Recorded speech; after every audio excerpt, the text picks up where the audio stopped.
और चलिए सीतामढ़ी के रुनी सैदपुर थाने में पुलिस कस्टडी में पिटाई से 2 कैदियों की मौत हो गई। वहीं इस मामले में आरोपी बनाए गए डुमरा एसएचओ समेत 8 पुलिसकर्मी भी फरार हो गए हैं। पूरे मामले से पुलिस प्रशासन में हड़कंप है और इस मामले की जानकारी लेने के लिए डीजीपी गुप्तेश्वर पांडे सीतामढ़ी पहुंच गए और सर्किट हाउस में पुलिस अधिकारियों से बातचीत की। आपको बताएं कि पुलिस ने पूर्वी चंपारण के 2 युवकों को लूट और हत्या के मामले में हिरासत में लिया था, जिनकी कस्टडी में मौत हो गई थी। इसके बाद एसपी के निर्देश पर 8 पुलिसकर्मियों को हिरासत में लिया गया था।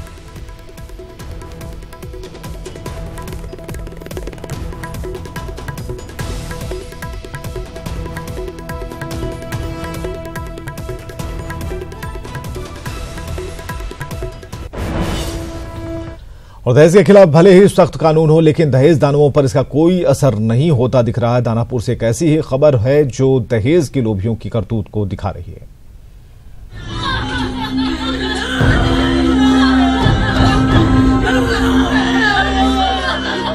रोता, बिलखता, चित्कार करता दानापुर के महुआ का ये परिवार इंसाफ की गुहार लगा रहा है। ये परिवार दहेज दानवों का शिकार है। चंद रुपयों की खातिर इस परिवार की बिटिया रानी को दहेज दानवों ने फांसी लगाकर मार डाला। हत्या के 3 दिन बीत चुके हैं, लेकिन परिवार के आंसू नहीं थम रहे। बताया जा रहा है कि रानी की शादी गौरीचक के रहने वाले संजीत के साथ हुई थी। शादी के बाद से ही हर बार कुछ नई मांग की जा रही थी और पूरा भी कर रहे थे, लेकिन एक साथ 2 लाख रुपए की मांग की गई और नहीं देने पर हत्या कर दी गई। दुबरा दे दिली यार, दुबरा पैसा दे दिली। एक बार 15,000, एक बार 5,000, फिर 2 लाख रुपया मांगे लग। बाबू हम पैसा न आला तो न दिली हम पैसा। कहली ना कि 6 महीना देरी है, पैसा आई तक ना तो देम पैसा।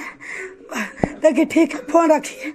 रखवा के बाबू के फिर कॉल कैली ना तो कॉल नहीं उठेलक।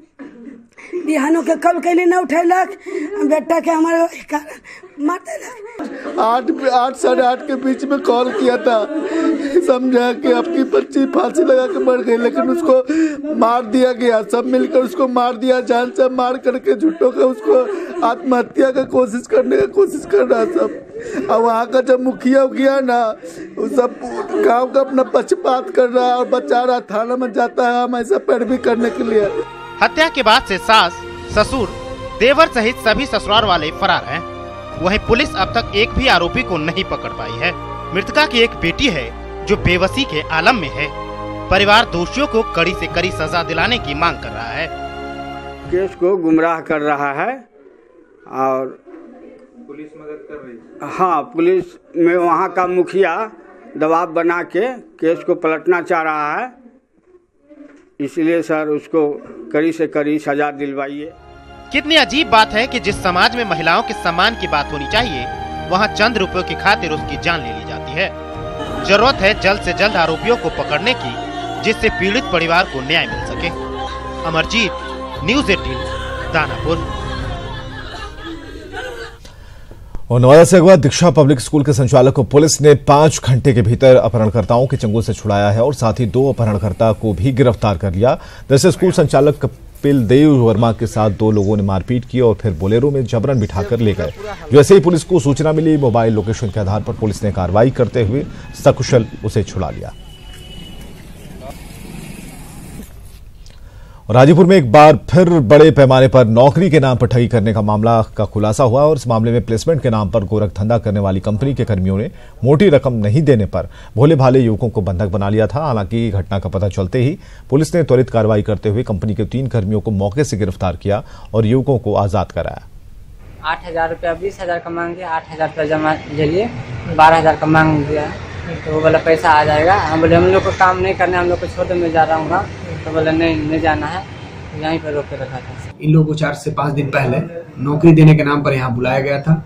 इन लोगों को बोला गया कि आप लोगों को मंथली 25 से 30,000 रुपये का नौकरी मिलेगा। यहाँ आने पर उनको रजिस्ट्रेशन के नाम पे 20-20,000 रुपये की मांग की गई, जिसमें इन्होंने 8 से 9,000 रुपया दोनों आदमी दे दिया। फिर इन लोगों को बताया गया कि आपको ट्रेनिंग करना पड़ेगा और इसका प्रोडक्ट बेचना पड़ेगा, तब आपको पैसा मिलेंगे। इन लोगों के द्वारा बताया कि हम लोग ये नौकरी नहीं कर पाएंगे, हमारा पैसा रिटर्न कर दिया है। तब इन लोगों को एक रूम में बंद कर दिया गया और बोला गया कि जब तक आप पैसा पूरा नहीं दीजिएगा आपको नहीं छुड़ाएगा। और तिलका मांझी भागलपुर विश्वविद्यालय के शिक्षकों की प्रोन्नति में भारी गड़बड़ी का खुलासा हुआ है। 2016 में विश्वविद्यालय के 86 शिक्षकों की प्रोन्नति में नियमों को नजरअंदाज किया गया। देखते हैं रिपोर्ट। नियमों को नजरअंदाज कर प्रोन्नति, शिक्षकों की प्रोन्नति में खेल, आरटीआई से हुआ खेल का खुलासा।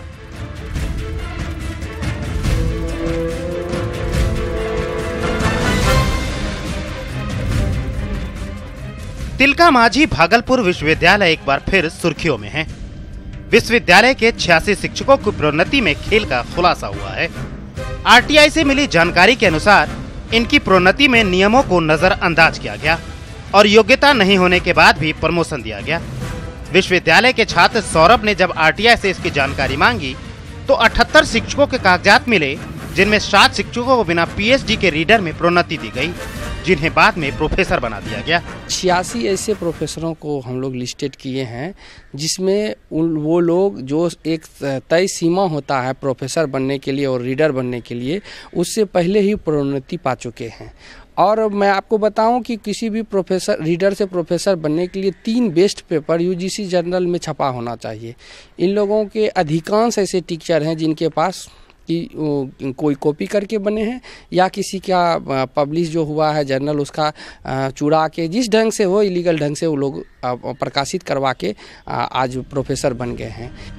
ये सारे पूर्व कुलपति डॉक्टर रमाशंकर दुबे के कार्यकाल में हुआ। गलत प्रोन्नति के कारण केवल सरकारी खजाने की लूट ही नहीं हो रही, बल्कि छात्रों की शिक्षा पर भी असर पड़ रहा है। छात्र ने कार्रवाई की मांग की है। भूस्टा के अध्यक्ष डॉक्टर डीएन राय भी प्रोन्नति पाने वालों शिक्षकों में ही हैं, जो प्रोन्नति को सही बता रहे हैं। वहीं प्रभारी कुलपति नियुक्ति को रद्द करने के मामले में अधिकार का हवाला दे रहे हैं। मुझे लगता है कि सारे प्रमोशन ठीक है, शिक्षकों को प्रमोशन ठीक है और आगे भी प्रमोशन होते रहना चाहिए। यह प्रक्रिया जारी रहनी चाहिए। आरोप लग रहे हैं कि इन्होंने गलती हुई है, तो चूंकि सिलेक्शन कमेटी के द्वारा किए हुए प्रमोशन को पुनः सिलेक्शन कमेटी ही चेंज कर सकती है। और ये प्रोन्नति मेरे समय की नहीं है, ये पूर्व कुलपति के समय के हुई है, जो कि रेगुलर कुलपति थे। अब जब कोई रेगुलर कुलपति आएंगे और अगर आरोप लगे हैं वो जांच करवाएंगे, तो जांच करवाने के लिए भी उनको सिलेक्शन कमेटी में ले जाना पड़ेगा। अगर सिलेक्शन कमेटी किसी के डेट को शिफ्ट करती है या कोई परिवर्तन लाती है, तभी इसमें परिवर्तन हो सकता है। बहरहाल मामले की सही और निष्पक्ष जांच की मांग अब उठने लगी है। सही जांच होने पर प्रोन्नति पाए दर्जनों शिक्षक कार्रवाई की जद में आ सकते हैं। आशीष रंजन, न्यूज़ 18, भागलपुर।